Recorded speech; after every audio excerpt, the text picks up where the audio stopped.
tayo po ay dumako ulit sa ating pong pananalangin sapagkat totoo pong may nangyayari na sumasagot ang Diyos sa ating mga panalangin. Tayo po ay nananalangin na patuloy po na ang Day of the Lord mangyari po sa ating bayan.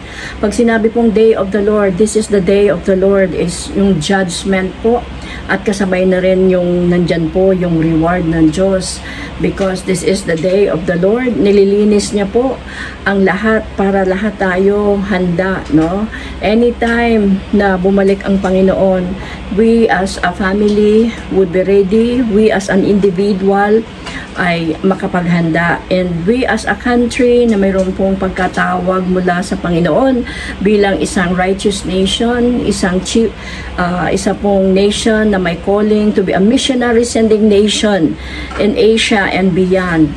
At we cannot do this without the cleansing of the Lord sa ating bayan. Kaya po, grabe po ang nangyayari sa ating bayan beyond sa ating human comprehension.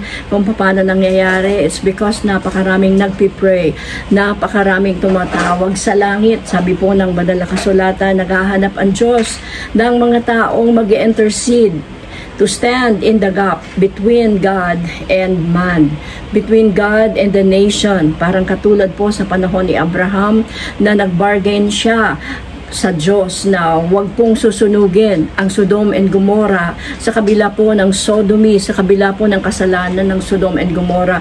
Nakikimaawa si Abraham na kung makakuha ang Diyos ng kahit kunti lang na righteous, at hanggang nag-bargain siya ng hanggang kahit 10 na lang kung meron. Ngunit wala pong nasumpungan ang Diyos na taong nagrepent at taong nagtiwala kay Yahweh. Kaya nga po, kinakailangang umalis sila doon sa Sodom and Gomorrah sapagkat mayroon pong judgment ang Diyos na nagpaulan po ng asopre na apoy at asopre sa Sodom and Gomorrah. So, God is cleansing the nation because the nation has a calling.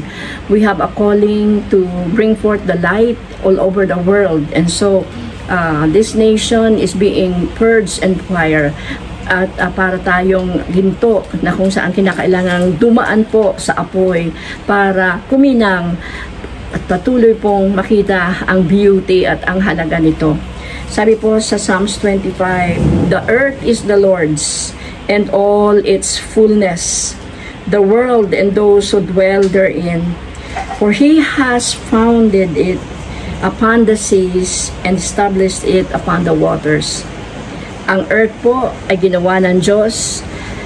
All the heavens and even the heavens belongs to God, but the earth He has given to man.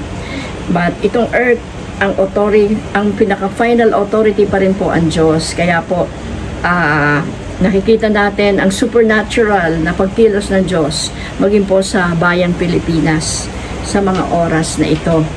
We see God's move, we see God's salvation sa mga nangyayari po sa West Philippine Sea at sa buong bansa. Sabi po dito sa verse 7, "Lift up your head, O you gates, and be lifted up, you everlasting doors, and I will dwell in the house of the Lord forever." Lift up your heads, O you gates, and be lifted up, everlasting doors, and the King of glory shall come in. Who is the King of glory? The Lord strong and mighty, the Lord mighty in battle. Lift up your heads, O you gates, lift up your everlasting doors, and the King of glory shall come in. Who is this King of glory?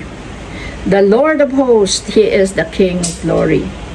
Yes, lift up your heads, the King of glory shall come in. Open up the gates. Buksan po natin ang pintuan ng ating mga puso para sa Kanya. Buksan po natin ang pintuan ng ating bayan para sa pagkilos ng Diyos. At sabi po dito, buksan natin ang pintuan. Open up, O you gates, and be lifted up, you everlasting doors. Swing high. Ibig sabihin, buksan natin. Hayaan po natin na mag-reign ang Diyos. Kaya po sumisigaw tayong, Jesus reigns! Jesus reigns! Jesus reigns! 7 times. Nagpipray po tayo because we declare the Lordship of Jesus in this nation.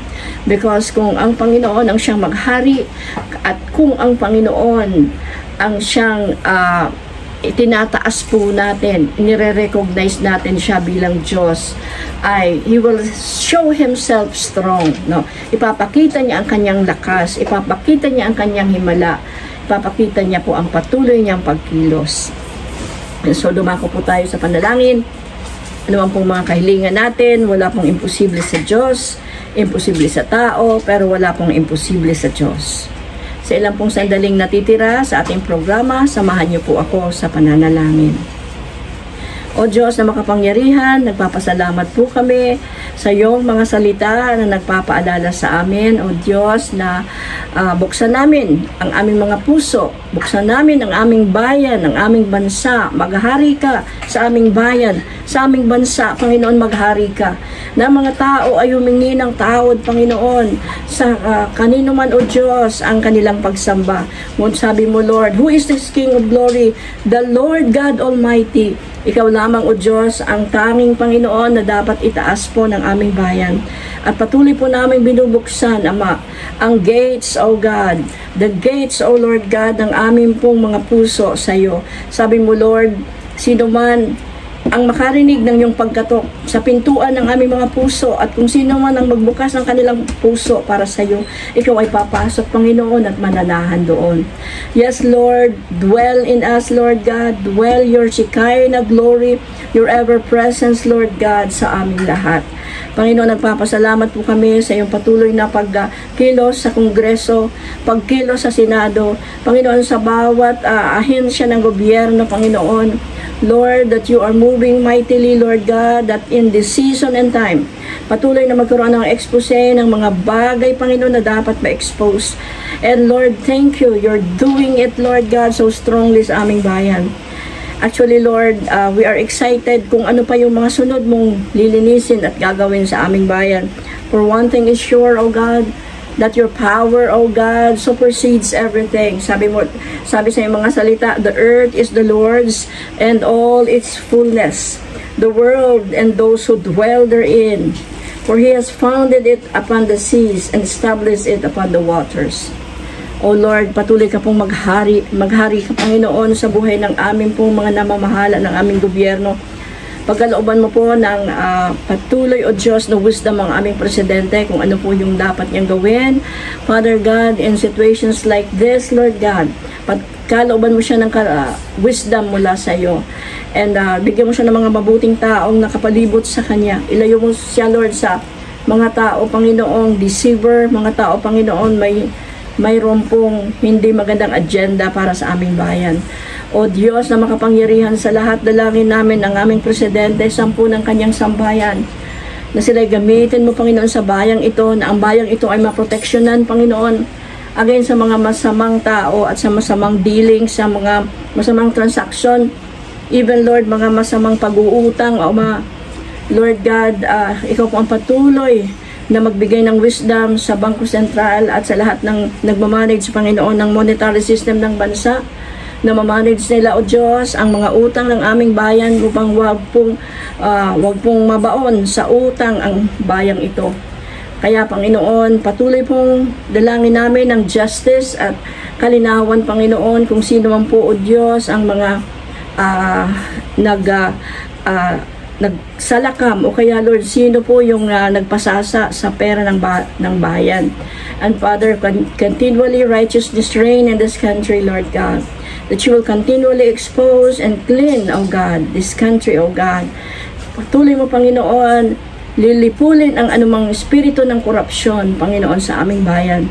It seems to be hard, it seems to be impossible, but nothing is impossible with you, God.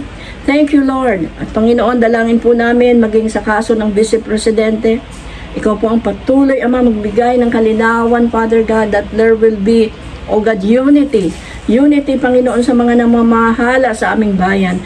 That there will be, O God, a good relationship sa kanila. At ganun din, Lord, sa mga Senado. o sa mga senador, sa mga nasa Senado. Panginoon, maging ang mga offices nila at lahat ng mga staff nila, patuloy, Panginoon, ang bawat isa ay recognize nila that they can do it in their own might. That they need you, O God. Maging sa Kongreso, Panginoon, patuloy mong ibababa ang mga nagmamataas. Patuloy mo, Panginoon, ibabagsak ang nagmamayabang. Sinabi mo, Lord, sa iyong mga salita, pride goeth before destruction. So if there is pride, there will be destruction. Your word have said it already, Lord. So help your people to be humble enough. Help your people to live, O God, holy lives. Let them have a holy fear of God. The holy fear in God, that ang takot sa Diyos na gumawa ng masama, ang takot sa Diyos na magnakaw, ang takot sa Diyos na gumawa ng panglalamang sa kapwa. Lord, let that holy fear be upon the Philippine Archipelago. Panginoon, salamat po, Diyos. Salamat, Panginoon. You are the mighty one. You do it great things sa aming bayan, Panginoon. Lord, sa lahat ng departamento ng aming gobyerno, kasama na po ang DPWH. Panginoon, inyo po silang patawarin sa kanila pong anumang mga kasalanang nagawa at patuloy na ginagawa. Let the convicting power of the Holy Spirit just work in them. Everyone that is involved, Father God, sa mga anomalous transaction, Panginoon, at sa mga, oh Lord God, mga ghost project, Lord God. In the name of Jesus Christ of Nazareth, take over this land. We open up the gates, oh God, for you. Come in, Jesus, in the door, oh God.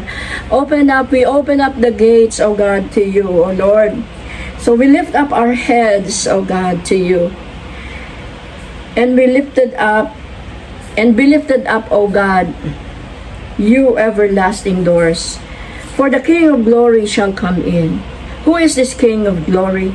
The Lord God, the Lord of hosts, He is the King of glory. Yes, Jesus, the King of glory. Glorious Jesus, continue to visit this place with the revival. Continue, O Lord, send revivalists, send missionaries, send evangelists, send, O God, preachers of your word that will just usher in the move of the Holy Spirit, O God, in our place, in our country, Lord. Help one to be bold enough, Lord, to preach your word, because you said, Lord, that you shall receive power after the Holy Spirit is come upon you, and you shall be my witnesses in Judea and Samaria and unto the uttermost part of the earth. And so we welcome you, Lord Jesus. Holy Spirit, fill us. Fill us, Lord. Empower us, Lord God. We shall receive your power, Lord. You said it, Lord, and we claim it, Lord. We access, Lord. We access, Lord God, your power, your Holy Spirit, oh God. Yes, Lord. Hallelujah. Thank you, Jesus. We thank you, Lord, for your manifest presence sa bawat mga university, that there will be revival sa mga university, na ang mga kabataang Panginoon na naghahanap, yung mga kabataang nagugulumihanan, yung mga kabataang hindi nila alam kung paano mapagtagumpayan, Panginoon, ang bisyo. Hindi nila alam kung paano mapagtagumpayan, O Lord, ang bullying. Hindi nila alam kung paano mapagtagumpayan ang Panginoon ng hatap ng lust of the flesh, O God, ng fornication, Ama, at ng mga pagkakasala hanggang sa umabot sa abortion. Lord, help the students, O God. Help them, Lord, to call upon you, and that they would have that intense desire to preserve themselves, O God, in holiness, O God. Lord, in the name of Jesus, you alone can do it, Lord. Send revival, Lord God. Send revival sa mga SK. Lord, send revival sa mga sangguniang kabataan. And we pray, Lord, even for the coming elections, Lord, sa sangguniang kabataan, na sa barangay, Panginoon, na sinasabing ipopostpone. Lord, may mga nakikita ka, O Lord, may alam ka na hindi namin alam. At prayer namin, Lord, thy will be done, O Lord. Thy will be done on earth as it is in heaven. O Lord, hallelujah. Pangunahan mo, Panginoon, yung mga mambabatas at yung mga COMELEC, at kung ano, Panginoon, ang mas expedient, o ano po yung mas maganda, kung nararapat na ipagpatuloy ang barangay elections ngayong taon. Pero as the President has already signed that it will be postponed, O God, Father, we continually pray peace, Panginoon, sa aming mga barangay, kapayapaan sa mga barangay.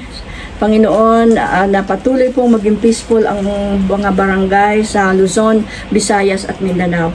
And we even pray, Lord God, sa anumang pong mga calamities, O God, Panginoon, sa anumang pong mga habagat na mapagpinsalang mga bagyo o mga lindol, Panginoon, na isa't isang dumarating, Panginoon, dalangin po namin na ang bawat isa ay maging strong, ang bawat isa ay maging mentally prepared, physically prepared, financially prepared, sa anumang mga bagyo ng buhay, lalo na, Lord, spiritually prepared, na ang bawat isa, whatever happens, Lord, to call upon you and to receive you, Jesus, as our Lord and Savior. You said your word, Lord, na ang sisay man na maka-Jesus, ang isay man mag-apod sa imo, Jesus, maliligtas. Kaya, Panginoon, dalangin po namin, maging, Lord, sa mga parating na masamang panahon, Lord God, ito po ay patuloy naming sinasubmit sa iyo, na ito po ay wag pong maging madistroso at mapagpinsala ng aming pong mga tanim, ng aming mga halaman, ng mga bulaklak, ng mga mangga, ng mga tapayas, ng mga batag.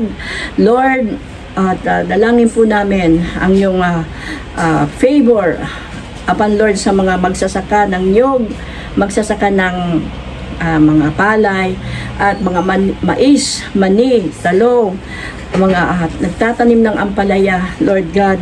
Your grace be upon them, Lord, na hindi po madistroso ang mga tanom nindang balatong, ang mga kamuting kahoy, ang mga kamote, Lord God, that continually, Lord, it will bloom, it will bear fruit, and give prosperity to the people, Lord God. Help that the people will have food and abundance, Lord God. Lord Jesus, salamat po. At hindi po mabibigo ang sino mang tumatawag sa iyo. We thank you for your guidance, for your protection. Thank you, Lord. Salamat sa pagtugon mo ng aming mga panalangin, O Diyos, sa pangalan ni Jesus. Amen. Nangyari po na magpaabot po kayo ng inyong mga prayer request sa ating pong chat group o dyan sa messenger, kung ano po ang gusto ninyong mga points of prayer, nadalhin natin sa prayer, sapagkat nasaan man ang 2 o 3 na nagkakatipon patungkol sa Panginoon, nandun po siya. Ano man ang pagkaisahan natin sa panalangin ay gagawin ng Diyos. Huwag po tayong mag-doubt sa kapangyarihan ng Diyos. Submit any prayer request, for with God nothing is impossible. Thank you so much po for watching. This is Ate Chuzy Aguilar. Gandang araw po sa inyong lahat. Thank you so much for watching. The Lord is good forever. At patuloy po na mangyari ang kanyang kalooban. In Jesus' name we pray. Amen and amen.